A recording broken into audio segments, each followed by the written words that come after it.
Good evening and welcome to the Nightmorgue, Burke and Hare. I'm your horror host, Mr. Hare. Please hit that like and subscribe button.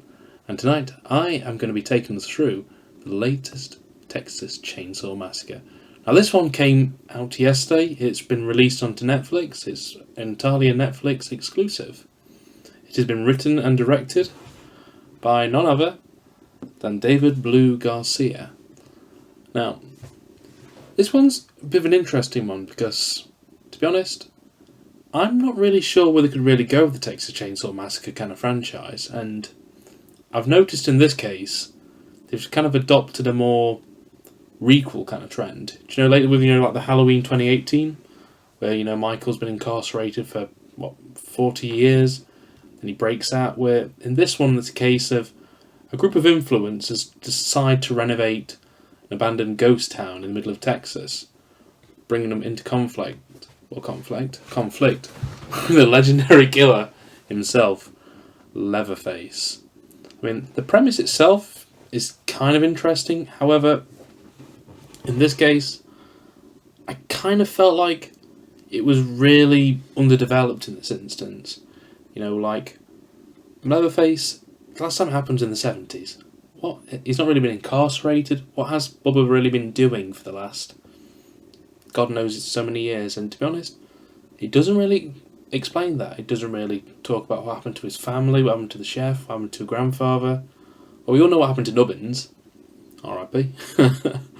And like most requel kind of trends, it abandons all the continuous storylines from the previous sequels, kind of identifying itself as a sequel to only the first movie. So again, anything that happened in the sequels is completely gone.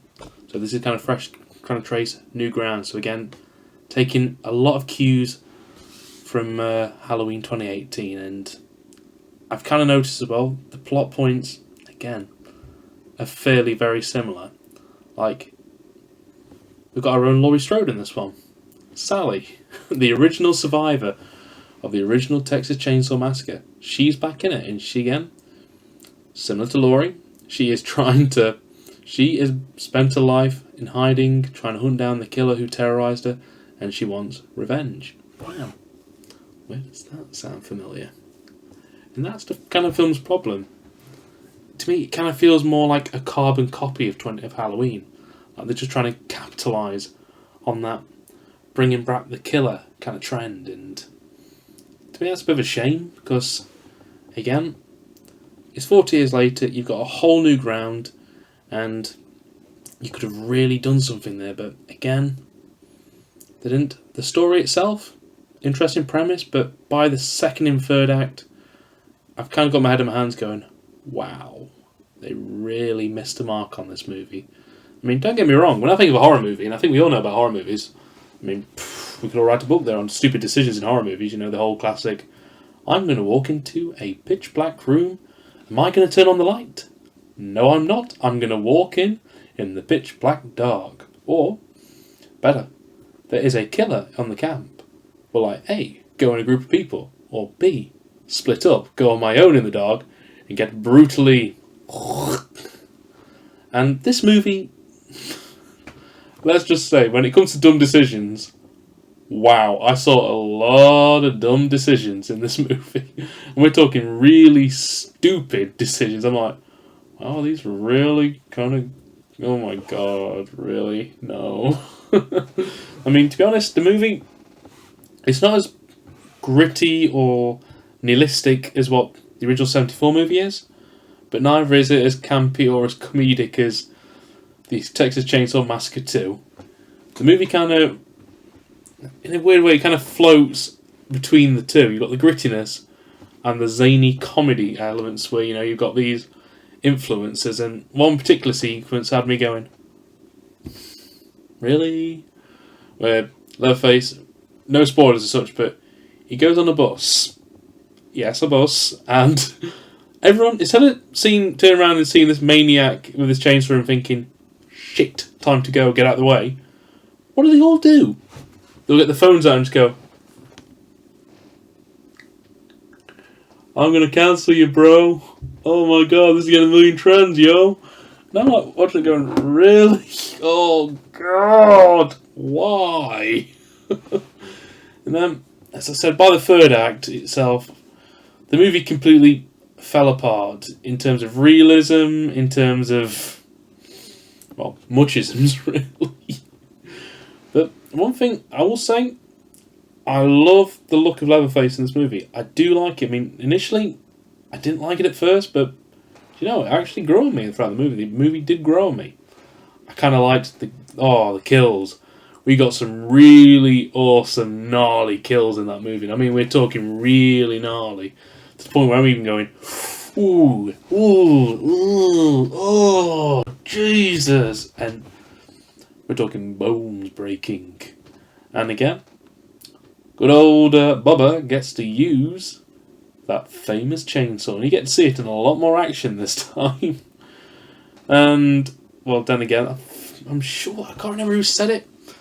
But I suppose he actually proved that the chainsaw is probably the most inefficient weapon to use as a killer. To actually use as a murder weapon if you're going to kill someone. But somehow, similar to James Bond, the chainsaw never runs out of petrol or fuel, just like Bond's gun never runs out of bullets. And yeah, here we are. But the movie itself, it's... how can I say? I didn't hate the movie. But at the same time, I didn't like the movie. It's kind of one of them kind of average kind of horror movies where you can kind of put on in the background, not really thinking much of it, and kind of let your brain go to mush slightly. Because to be honest, it just felt a bit... I've been there, I've seen it with 2018's Halloween. They tried introducing it with Scream again, which again, Scream's a very good film. And now, with this one. I mean, to be honest, I just kind of think the movie could have been a lot more it could have been. I mean, don't get me wrong, it's always good to see Leatherface, but again, it just felt like in this movie, it's a shame because they had the tools, they had the settings, and they had a really good... You've got pretty much nearly 40, 50 years since the last movie. Well, since the first movie, they go, I'm going to ignore the sequels. So you've got like a lot of ground to cover, and you could have really covered a lot in those missing decades then. But to be honest, I kind of felt like the movie was really shallow in that respect. So that's for the characters itself. As I said, the characters are very underdeveloped. In fact, they're downright unlikable.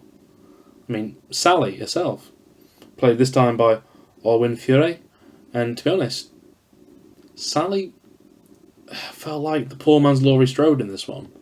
But unlike, Jamie Lee Curtis's Laurie in Halloween 2018, she wasn't nearly as developed. She didn't really show the PTSD. In fact, she just got a call, oh, I'm going to come up, and then suddenly she's there and leading to one of the most dumbest sequences in the entirety of the movie. In fact, she was in two dumb sequences.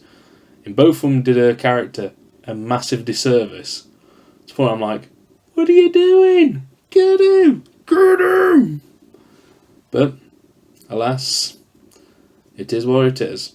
And even though the characters were unlikable, seeing some of them get the comeuppance, well, it wasn't too bad. I mean, Elsie Fisher, she played Leela, a survivor of a school shootout.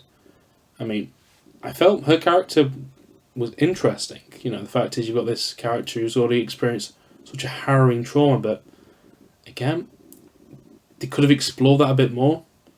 You got her sister, Melody, who's played by Sarah Yarkin. Again, I found her quite unlikable throughout the most of the movie. In fact, 90% of the cast were kind of unlikable, to the point where you ended up, again, rooting for Leatherface. I mean, the one thing I'm kind of glad they didn't do was try to turn Leatherface into some form of anti-hero in this one. Because I was kind of afraid they were going to go the 2013 route. Don't get me wrong. I always like a good bit of Alexander Daddario, but go get him cuz. He's like, oh. But Leatherface himself, the character of Leatherface in this one, I'd probably compare him more to like that of a tangerine toddler in this one. The fact is, it's not like where his family are encouraging him to. The fact is, these people, since the first one, he's actually angry and he's reacting to his world in his way. But I really wish they could have done more with it. I mean, I wanted to give this movie a lot more, and I really wanted to like this movie a lot more, but for me, it just didn't get there. And I'm going to give it probably a 6 out of 10 in this case, because there are some things I liked and there are some things I didn't like, but unfortunately the dislike kind of met more than the like, and unfortunately in this case the movie, it had the potential, it had the room, it could have had the growth, it could have had the really good visualistics, but it didn't really go for it. It kind of wanted to be that quick slasher, but hopefully, then again I was going to say if this is the last one with Leatherface, but you never know nowadays. You're probably going to get another reboot very soon. But don't take my word for it. Watch it yourself, and I hope you like it a lot more than what I did. And please, viewer beware, you're in for a scare. And please don't forget to hit that like and subscribe button. Now take care, and stay spooky.